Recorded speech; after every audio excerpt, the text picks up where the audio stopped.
Donc nous ne pouvons pas bénéficier d'un monde idéal. Dommage, mais nous pouvons quand même survivre en nous y prenant d'une manière appropriée pour faire avec.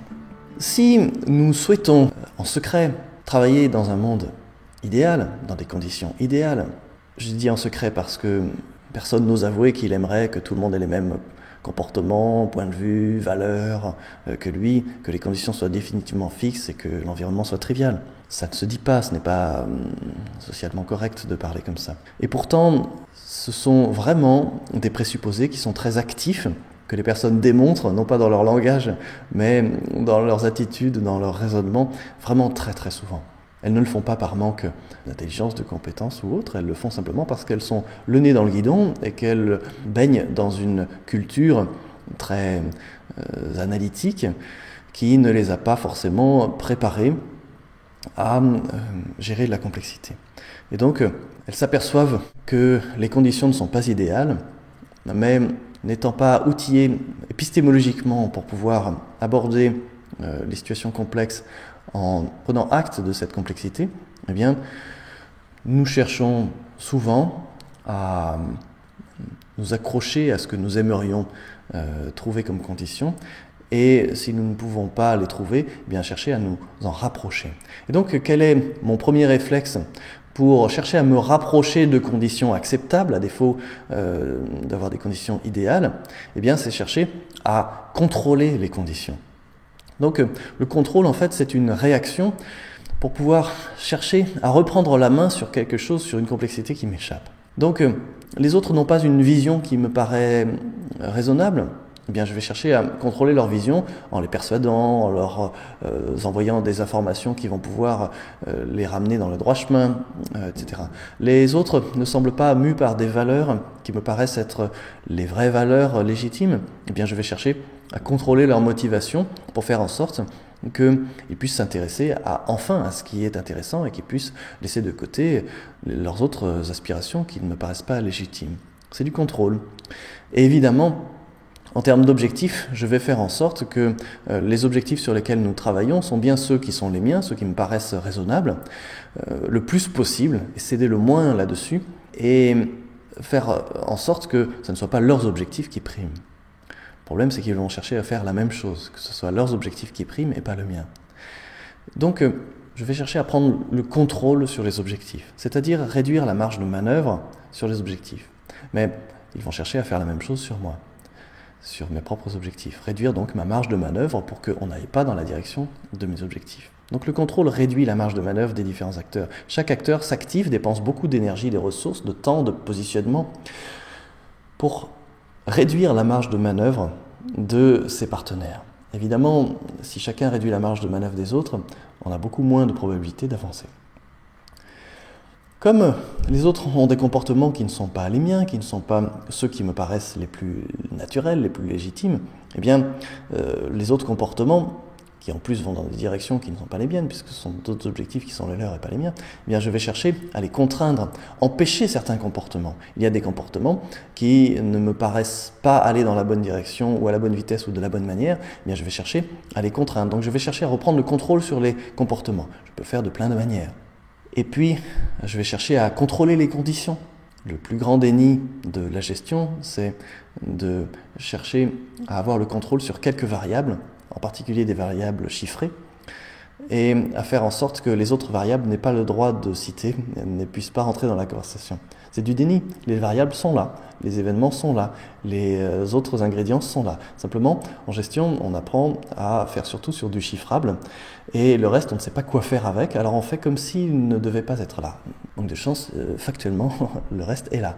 Et donc, on va chercher à réduire les conditions, à prendre le contrôle sur ce qui nous paraît contrôlable, et à évacuer les autres questions. Voilà. Et bien sûr, ça ne marche pas. Donc, si les choses ne vont pas dans mon sens, je vais chercher à prendre le contrôle. Pour prendre le contrôle, eh bien, je vais utiliser ce qui est dans mon pouvoir. Et selon ma position, selon le type d'acteur que je représente, eh bien, je vais avoir différents types de pouvoirs.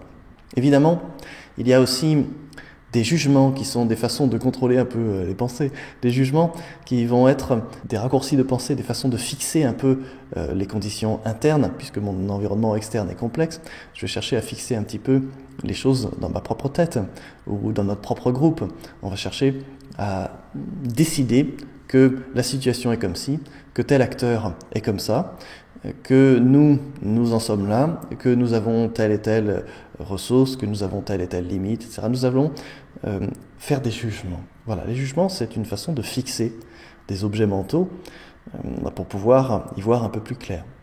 Évidemment, il y a un prix à payer, puisque ces objets mentaux sont des modèles, des façons de simplifier les choses, mais ils ne sont pas la réalité qui reste très complexe. Et donc tout cela, ces réactions visant le contrôle basé sur mon pouvoir et sur des jugements, tout cela va faire que nous allons nous positionner d'une certaine manière. Nous allons donc réagir d'une certaine manière, communiquer d'une certaine manière, envoyer des signaux, voulus ou pas voulus, conscients ou non conscients, aux autres acteurs autour de nous, qui vont les recevoir, ces signaux, qui vont les percevoir, qui eux-mêmes vont leur donner un sens à partir de leur propre jugement, qui eux-mêmes vont réagir en fonction de ce qui est en leur pouvoir. Et cette réaction de leur part, eh bien, ces signaux de leur part, eh bien, nous allons aussi les observer et nous allons aussi leur attribuer un sens et nous allons aussi y réagir. Et il se crée ainsi une boucle relationnelle, des boucles relationnelles, dans lesquelles ce que chacun pense, fait, la façon dont il perçoit, décide et aussi réagit, va influer sur les ingrédients dont l'autre va se saisir et donc va influer sur le fonctionnement de l'autre, ce sur quoi il va se focaliser, ce qu'il va faire. Et ce qu'il va faire va influer sur nous, etc. Et donc c'est une sorte de danse, une boucle.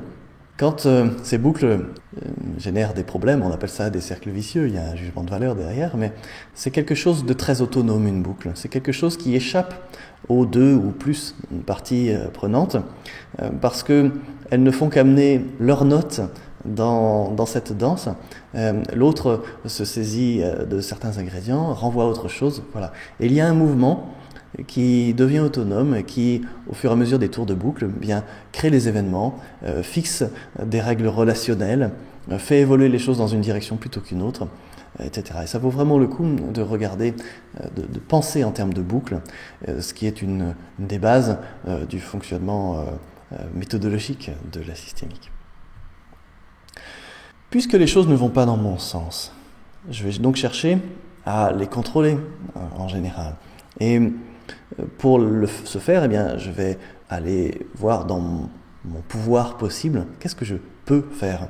Eh bien, peut-être ai-je une position hiérarchique, ou peut-être y a-t-il des éléments réglementaires qui vont dans mon sens. Alors je vais faire peser ces éléments réglementaires de tout leur poids dans les échanges, dans les négociations, dans le dialogue avec les partenaires.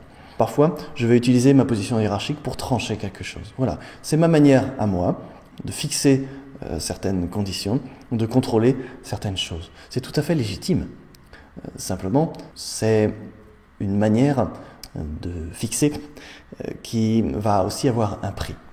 Tant que ce pouvoir, je l'utilise pour contrôler, eh bien, je l'utilise donc pour réduire la marge de manœuvre globale, c'est-à-dire si on réunissait les différentes marges de manœuvre des différents acteurs, eh bien, on va chercher à réduire la marge de manœuvre des acteurs qui ne fonctionnent pas comme nous, qui ne pensent pas comme nous, qui ont des enjeux qui manifestement ont l'air d'être différents des nôtres, pour pouvoir aller dans le sens de ce qu'on a décidé, de nos objectifs. Et donc, dans ce sens-là, c'est tout à fait légitime d'utiliser les moyens dans nos mains, comme les moyens réglementaires, les moyens hiérarchiques. Et on aurait tort de se priver dans cette logique de le faire. Mais ça reste une logique de contrôle. Et donc, en fait, ces moyens vont se faire happer par cette logique de contrôle, alors que ces mêmes moyens réglementaires et hiérarchiques, on pourrait peut-être les utiliser pour autre chose. Bon, en général, les règlements cherchent à cadrer certaines choses possibles et à empêcher certaines choses pas possibles. Les règlements ont plutôt, en général, des objectifs de contrôle.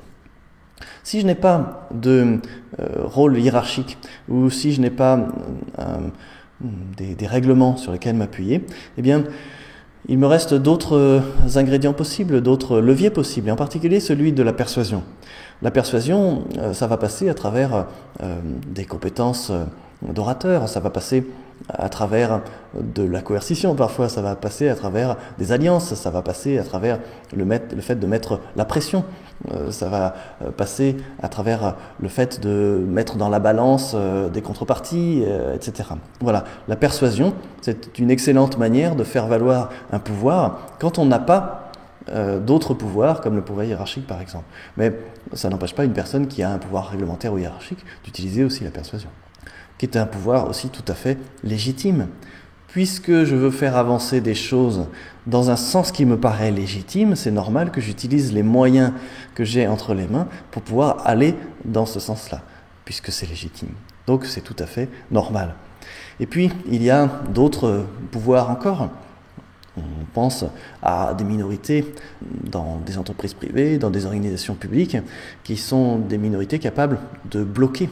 Elles n'ont pas le pouvoir de décider, mais elles ont le pouvoir de bloquer les choses, de bloquer des événements, de bloquer de la production, de bloquer des décisions.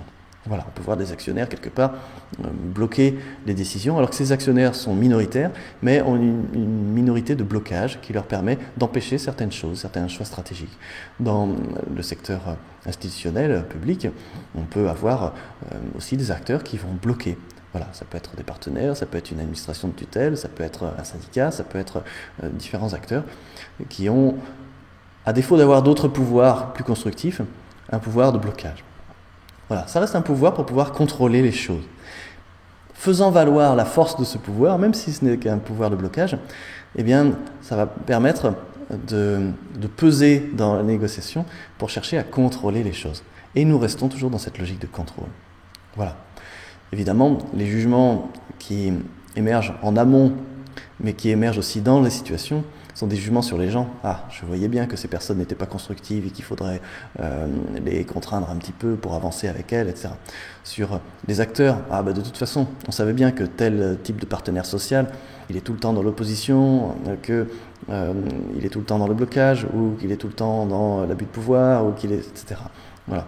Donc on fait des jugements. Ces jugements, évidemment, ne vont pas nous permettre une grande souplesse de pensée après, ne vont pas nous permettre, en particulier, de changer nos positionnements mutuels. Une fois que chacun a jugé l'autre et s'est positionné en conséquence, eh bien, ça verrouille un système relationnel. Ça ne permet pas la souplesse du système relationnel. Et s'il n'y a pas de souplesse dans le système relationnel, eh bien, on va aller vers plus de contrôle, et donc vers plus de cette logique de verrouillage, et donc tout le monde va perdre en marge de manœuvre. Voilà. Les situations, évidemment, sont jugées elles aussi. Ça, c'est une situation dans laquelle il est impossible de. Ça, c'est une situation dans laquelle il est obligatoire de. Ça, c'est une situation typiquement de conflit. Ça, c'est une situation typiquement de ceci. Une situation typiquement de cela. Voilà. Nous faisons ça beaucoup. Une fois que nous avons jugé, nous avons fixé des conditions.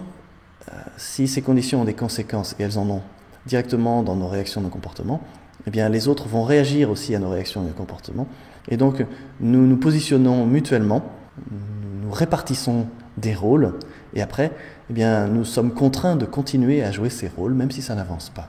C'est ces boucles qui sont fixées, qui deviennent des phénomènes autonomes, et malgré la bonne volonté des gens, et malgré les compétences, et malgré l'envie de vouloir avancer, eh bien, ça n'avance plus, parce que chacun s'est installé, bon gré mal gré, dans des conditions qui entretiennent ce dans quoi l'autre s'est installé, qui en retour entretiennent ce dans quoi je me suis installé, etc. Voilà. Une boucle relationnelle. En fait, ça vaut le coup de replacer ça dans une perspective métaphorique, globale, qu'on rencontre en systémique. Il y a un auteur qui s'appelle Henri Atlan, qui est un scientifique francophone, qui a fait des travaux qui ont beaucoup éclairé certaines choses importantes, certaines questions importantes sur la systémique, qui a écrit donc un livre qui s'appelle « Entre le cristal et la fumée ». Et il explique, parmi énormément d'autres choses évidemment, mais le thème, c'est d'expliquer comment les organismes vivants et les organismes sociaux, les organisations sociales sont des organismes vivants qui utilisent des règles de fonctionnement communes qu'on retrouve à d'autres échelles du fonctionnement vivant, des cellules à des organismes macrosociaux. Et donc les organismes vivants se retrouvent à devoir trouver leur place entre deux extrémités. À une extrémité, il y a le cristal, à l'autre, la fumée. Côté cristal, eh bien, c'est l'ordre total, complet. Il n'y a plus de mouvement, il n'y a plus de marge de manœuvre. Tout est organisé, chaque chose est à sa place. Les liaisons entre les éléments sont maximales. Il y a juste un problème pour les organismes vivants dans le cristal, c'est que plus rien ne bouge. Le cristal, c'est figé. Le cristal, pour un organisme vivant, c'est une forme de mort. Il n'y a plus de possibilité de vie dans le cristal. Alors, on pourrait être tenté de remettre en question tout ce qui va vers l'ordre, tout ce qui va vers l'organisation. Et ce serait l'erreur opposée. Car de l'autre côté, à l'autre extrémité, il y a la fumée. Et la fumée, c'est l'absence d'organisation. C'est l'absence de règles organisantes. C'est l'absence de repères fixes. C'est l'absence de cadre.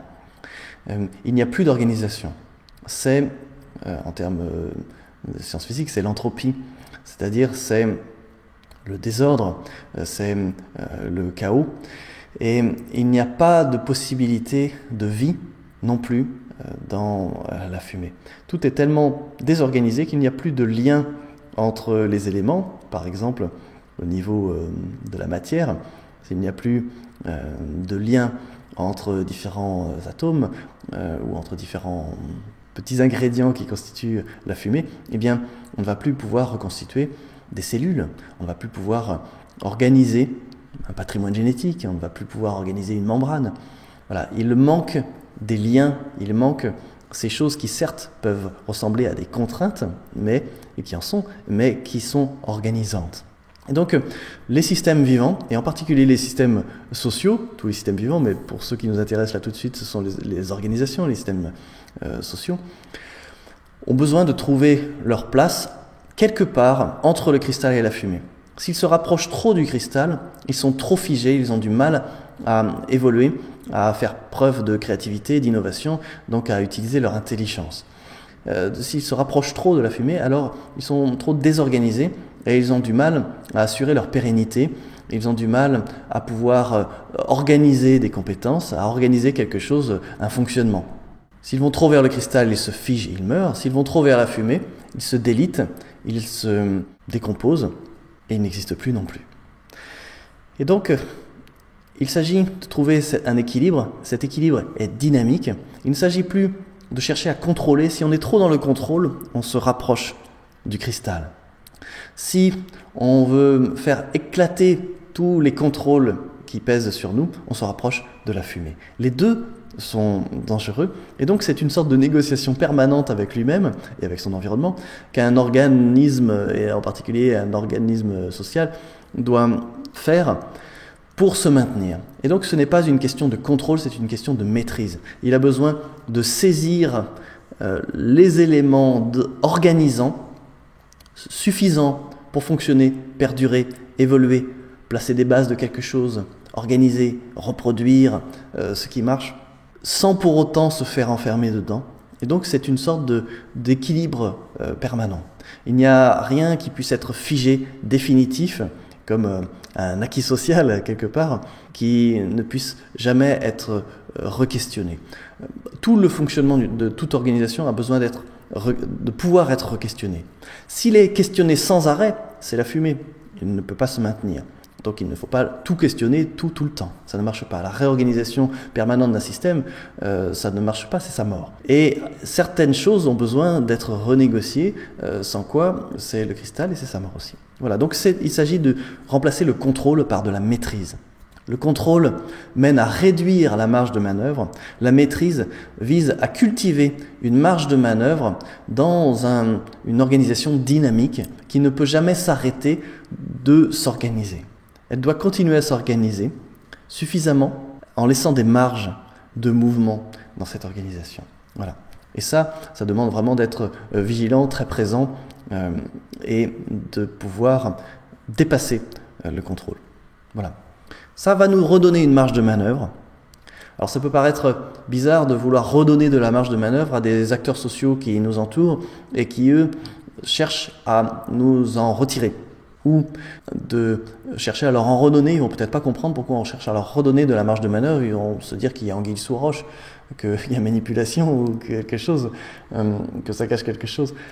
En fait, si tous les acteurs sociaux autour d'une table de négociation retrouvent de la marge de manœuvre, alors ils vont pouvoir fonctionner plus pleinement, mieux trouver leur propre équilibre dynamique entre le cristal et la fumée, et mieux jouer leur rôle dans l'équilibre dynamique du système plus large dans lequel ils ne sont que des parties, et dans lequel nous-mêmes nous ne sommes qu'une partie. Et donc, cela va augmenter la marge de manœuvre globale du système global que nous constituons ensemble autour de cette table de négociation. Évidemment, c'est peut-être plus, d'une certaine manière, on pourrait dire c'est plus sportif, parce que c'est plus dynamique, parce que les choses ne peuvent pas être posées une bonne fois, parce que ça demande de gérer plus de complexité. Oui, mais c'est le seul moyen d'augmenter la marge de manœuvre. Si je veux augmenter la marge de manœuvre, mais que je m'emploie à réduire celle des autres par du contrôle, eh bien en fait, je suis en train de réduire la marge de manœuvre des autres. Mais comme les autres font partie de mon environnement, eh bien mon environnement devient plus rigide, et donc moi, me mouvoir dans un environnement rigide, ça devient plus compliqué. Et donc, plus je réduis la marge de manœuvre par le contrôle des autres, et plus je réduis juste après, le cran d'après, ma propre marge de manœuvre. Donc, pour avoir une bonne marge de manœuvre, j'ai besoin de cultiver celle de mon environnement plus global. Et notamment, de pouvoir donc me débrouiller pour que les acteurs sociaux, même ceux qui ne sont pas d'accord avec mes options, puissent augmenter leur marge de manœuvre. Ce n'est pas du tout une vision angélique des choses. Si ces autres acteurs sociaux, que je peux avoir vus parfois comme des adversaires, ont une marge de manœuvre plus grande, alors ils seront moins contraints de chercher dans l'urgence à me bloquer moi-même. Ils vont plus pouvoir fonctionner d'une manière plus souple, plus globale, plus intelligente, puisqu'ils seront moins contraints, ils vont mieux utiliser leurs propres ressources. Et donc, ce seront des interlocuteurs plus intéressants. Ça ne veut pas dire plus contrôlables, pas du tout, ça veut dire plus intéressants. Ça veut dire qu'on pourra être plus innovant dans nos façons d'interagir, et donc dans nos façons communes de faire avancer les choses, parce que nous partageons des missions communes qui sont de faire avancer les choses. Alors que quand on reste dans le contrôle, qui a l'air plus rassurant, eh bien en fait on est en train de se tirer une balle dans le pied, puisqu'on est en train de diminuer la marge de manœuvre. Et donc chacun allant dans le contrôle, chacun sera contraint, ne pourra utiliser qu'une toute petite partie de ses ressources, et ses ressources seront plus focalisées sur comment échapper à ce contrôle et comment contrôler l'autre. Donc c'est un jeu dans lequel, au lieu d'aller vers une mission, eh bien une mission commune, une direction dans laquelle chacun va pouvoir contribuer de manière intelligente, eh bien on joue à ce que chacun puisse le moins se mouvoir possible. Et il ne faut pas être devin pour savoir que ce sont des conditions qui ne mènent que à des blocages ou à de la stagnation, et on ne peut pas faire avancer les systèmes sociaux là-dessus, surtout quand les missions et les défis à relever sont considérables, comme tous les défis qui nous entourent aujourd'hui. Mais nous allons bien garder en tête que nous cherchons à redonner de la marge de manœuvre tout en cadrant l'organisation. Voilà. Du mouvement, mais du cadrage. Et c'est articuler les deux en même temps, plutôt que d'opposer l'un à l'autre, qui va nous permettre d'avancer. Souvent, on oppose la marge de manœuvre, je veux plus de liberté, donc moins de cadre, ou il faut plus de cadre, donc moins de liberté. On va chercher à nourrir les deux en même temps. Oui, l'un va être concurrent de l'autre, mais néanmoins, nous allons quand même nourrir les deux. Et donc, c'est comme ça que nous allons pouvoir gagner en marge de manœuvre et en intelligence, et en même temps cadrer, donc continuer à structurer, à architecturer notre fonctionnement pour qu'il produise mieux ce vers quoi nous voulons aller.